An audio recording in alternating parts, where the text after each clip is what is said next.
Okay. All right, let's jump into why I get to talk to you guys. What has it been like? It's very hard to get a TV show on the air, and then to have a show that actually has success and is going into its third season is really effing hard. What has it been like for the four? What does effing stand for? I'm trying not to say fucking hard. So wow. Oh. No, but You could have taken a leap of it was imagination. a joke. But I love that you just totally. I have no problems f-bombing. That's when my mom gets mad at me on camera. She'll be like, "What?" Anyway. Then she's watching. Then she's watching. Right. That's how you know she's watching. I thought it was for Fonda. No one gets that expression. But what has it been like? You did do the Jane Fonda. I've heard it was. Excuse me? What? The Jane Fonda. It's a dance. What has it been like though, going from the first season to the second season in terms of being a part of the show and also being more comfortable with your characters? That's the best bit about going into a new season, especially this year where John Scheiben, who's taken over from David Goyer as showrunner, he's wanted to delve into character more. So because we've become more versed in who our characters are and how they feel and what they do, it's been easier to do that kind of leap that he's wanted to take into the character stuff. I suddenly got very serious. Is that all right? Good tone, yes, absolutely. I even lowered my voice ever so slightly.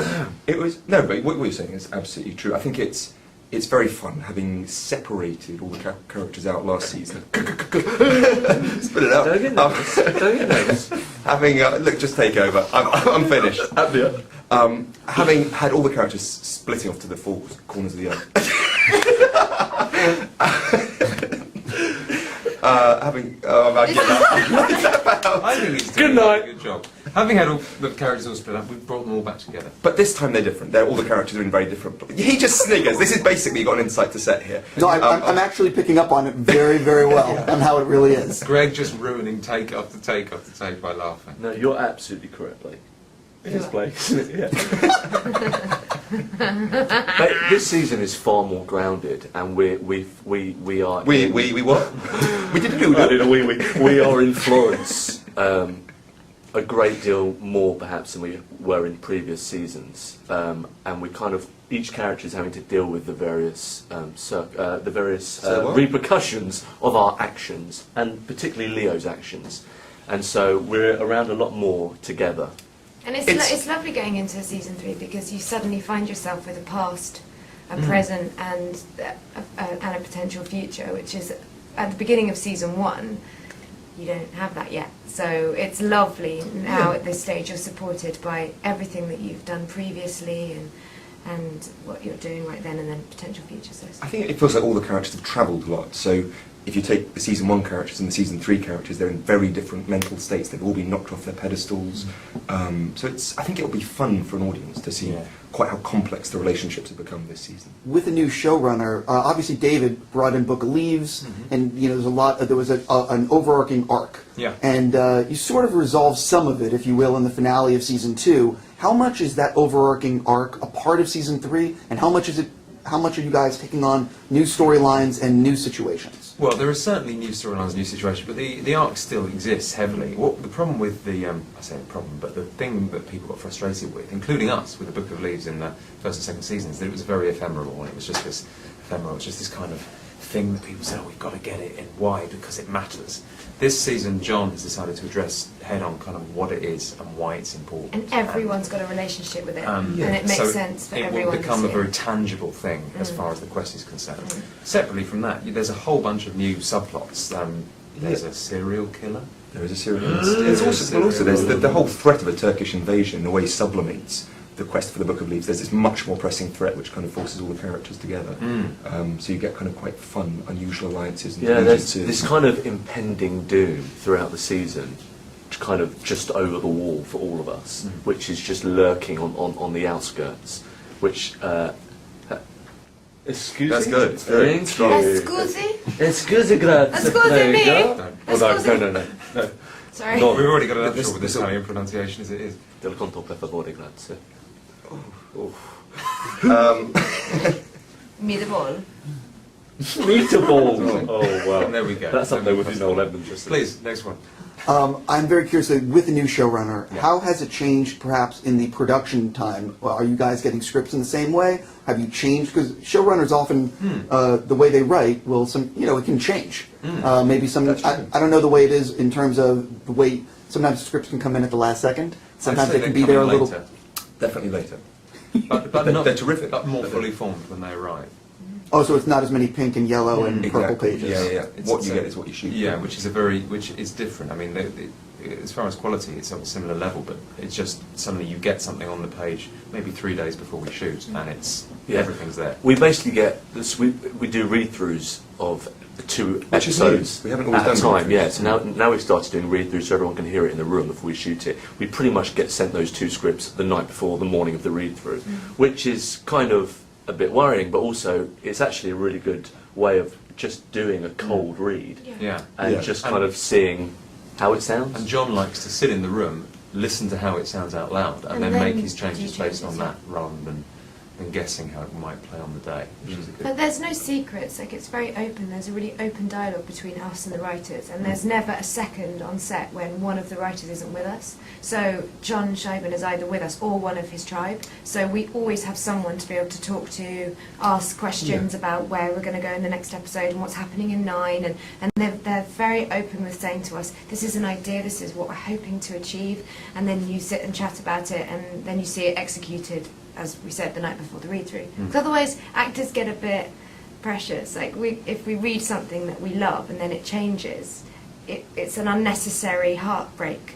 Or the other way round, if we read something that we don't like, we'll over-panic, and then it was going to change anyway, so we didn't need to panic in the first place. Yeah, sometimes seeing early drafts doesn't work out for you, or for the writers, because Yeah. the writers don't need the actors going, oh, this is horrible, going, hold on, Never we're not say that, finished, yeah. you know. Yeah. Before you guys arrived on set, how much did you guys learn about where the season was going to go, and how much has it possibly changed? Where are you in the production right now? We're Yeah, at episode 7 and 7, 8. Yeah. So penultimate Of block, 10. we've got one more block, and we'll finish 9 and 10. December 5th we wrap. Okay, so you're pretty far along. Oh, yeah.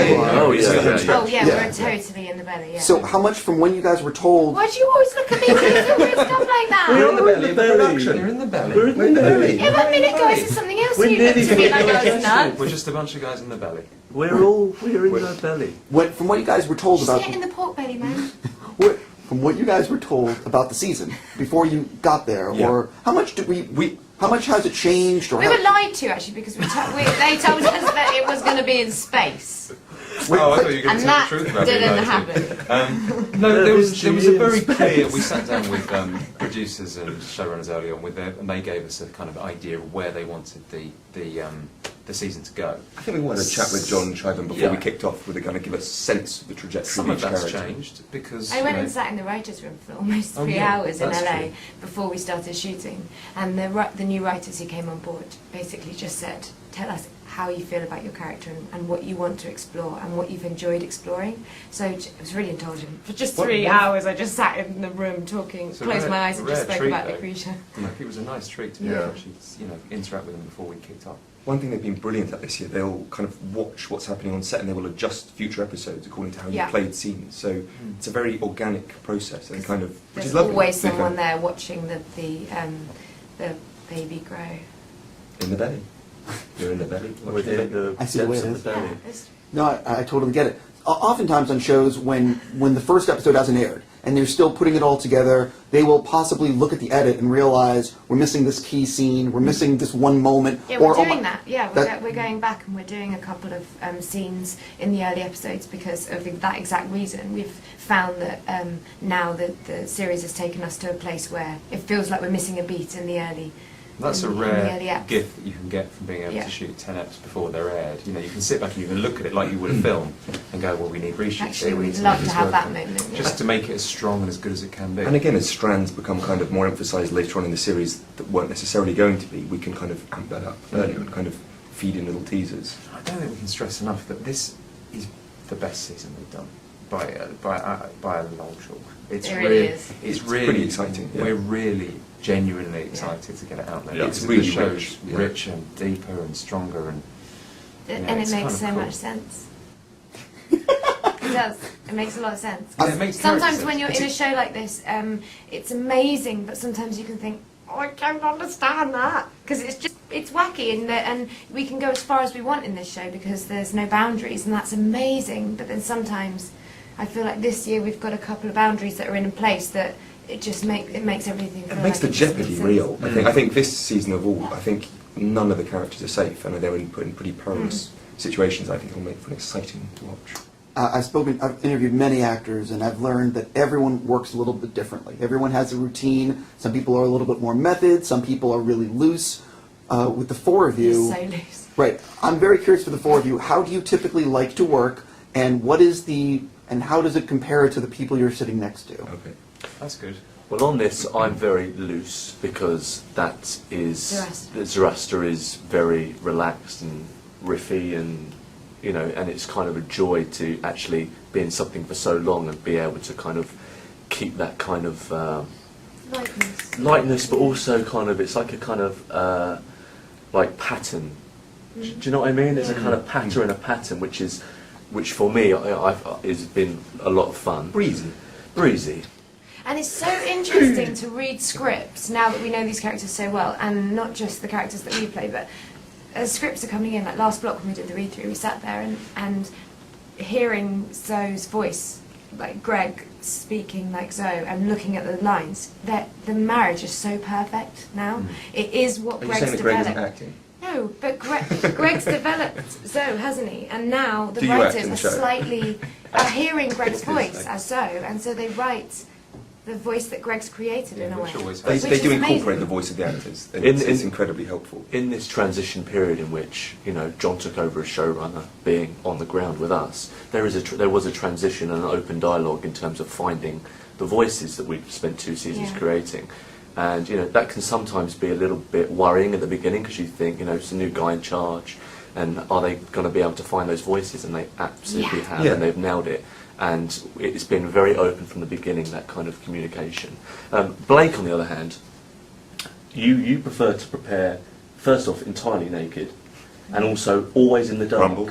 Yeah, which is Yeah. very uncomfortable for the rest of us. But we just Because he understand the does process. it on the makeup truck, so none of us can be made up in the dark. You know that Blake's there naked. Getting ready. It's weird. In his hammock. He always wants a hammock. He loves a hammock. Do you know what I can't do as Lucretia? I can't wear the perfume that I wear. I can't wear my perfume that I wear every day as her. I've tried, and I have bad days when I wear that perfume. Is that true? Yeah, Really? it's too light. I find that I need something really heavy. So Man's up. Quite a few it was actors have it was special actually perfumes for this. For it was their parts. actually They do, don't they? James Faulkner wears a cologne, a Comme des Garçons, and it's It's heavy on the inside. it's called Incense, yeah. It is heavy on the inside. And- Definitely. It does smell. And when pretty I good. smelled it, I was like, oh my god, because he's my dad. Oh, yeah, we were It's fine. opposite. It's not season 2 anymore. He's my dad. And I was Ruined like, it. oh my goodness, that's amazing. And so I went and bought it, and I use a really small amount, and I just put a tiny bit on that before I go out.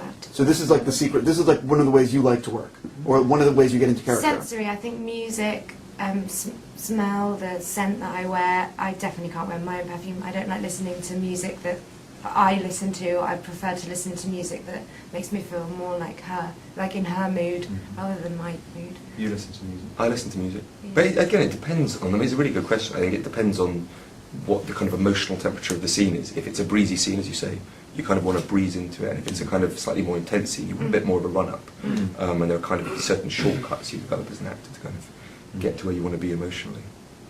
Is there any way that you like to work? Well, I mean, because it can bite me in the ass the way I like to work, or the arse for Brits, is that because Leonardo is so instinctive and spontaneous all the time and leaps about in the way he's thinking, I like to not concentrate until the very last minute. So rather than sort of getting preparing, I like to be messing around until someone says action and then just do it. Which I have to be. You're very good at keeping it fresh, so every take of Tom's will be It's different. different. Which Which, as I say, Yeah. occasionally means that the edit will make me go, oh no, not that one. That was the wrong. When I did that on the day, I went, oh, that was a mistake. But it does. It keeps it fresh. It tries to keep everyone around me fresh, which is part of the.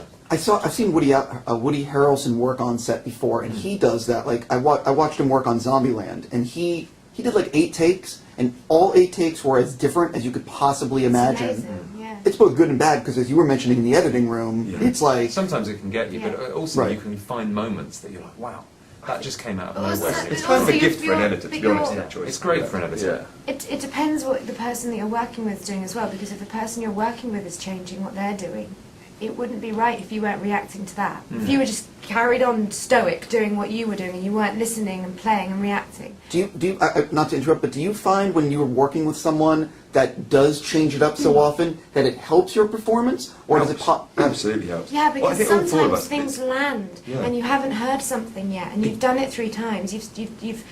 You've played it 3 times on camera, and then all of a sudden they'll change it slightly, and you'll be like, "Bam! I just heard that." I'd say it's not personal to me. I mean, that's mainly how I work as Leonardo the most because of the character. But we all do it. It's something that the cast is quite good at sort of suddenly throwing a new thing at a scene. It's not Fun. just- It's one of the fun things about working with all the cast, and specifically actually us. And Why I really Elliot enjoy as these well. scenes, yeah. Elliot can do it. Is Yeah. that you go into a scene thinking it's going to be one thing, and it kind of evolves during the course Also, of it's such rehearsing a and filming. comfortable environment because we've We pretty know much the got crew, the same we know crew each other. for 3 years. We are as relaxed as probably It allows you to take an risks, actor will yeah. get in a job because we've been on it for so long, and there's no kind of outward fears going on. We No. feel totally comfortable to just kind of see what happens. That's true. That's There's so trust in true it, yeah. because you go into other jobs, you know, when you're on your break or whatever, and there's a nervousness in your heart. That's my heart beats more and my palms get sweaty, and I think, oh God, this is a feeling that I'm not used to having because I'm so relaxed with these guys. And we sometimes need to remember that when guest actors come into the show. Absolutely. That Yeah. for them it's not as comfy an experience as it is Yeah. for us, simply because it's all new. Whereas we can be very silly and we can mess about between takes, but sometimes other actors come in who just want to focus because it's their first day, they've got that feeling, they've got the heart and Yeah. the clammy hands, and you know, so we just have to remember. I'm very curious, with television production, often you have sometimes 2-3 takes. Do you guys have a lot of luxury on set to do a lot of takes, or do you pretty much have to nail it pretty quick? I'd say 2 is Yeah. pretty average, Yeah. if that sometimes. It's too, but I mean, what they do a lot of coverage, which means obviously You get We have 2 different shots cameras from different almost all the angles. time, different, shooting different angles. different angles and stuff. But actual performance, you pretty much get 2 takes, don't you? Really. Mm. Yeah. But again, it depends. It depends on the scheduling. And the show is so ambitious. Sometimes you can have a scene that you will spend 7 hours on. Yeah. And sometimes the focus is not necessarily going to be the performance because it's such an intricate shot. Or there'll be that has to- 130 extras walking through. Yeah, or there's horses green and screen cars. shots going on and things like that. So every day is different in that sense. It's incredibly cinematic, so a lot of time goes on lighting, particularly this season where John's remit was he wanted to really make it gritty and real and have a certain different look to it, so we all had to adjust that, or lighting. I think it's the thing, it does feel like every episode feels like a film, the series. I know that's always been the aspiration, but I think Mm. it really does feel like that. Mhm. An indie film there this year. Yeah, it's really pretty beautiful.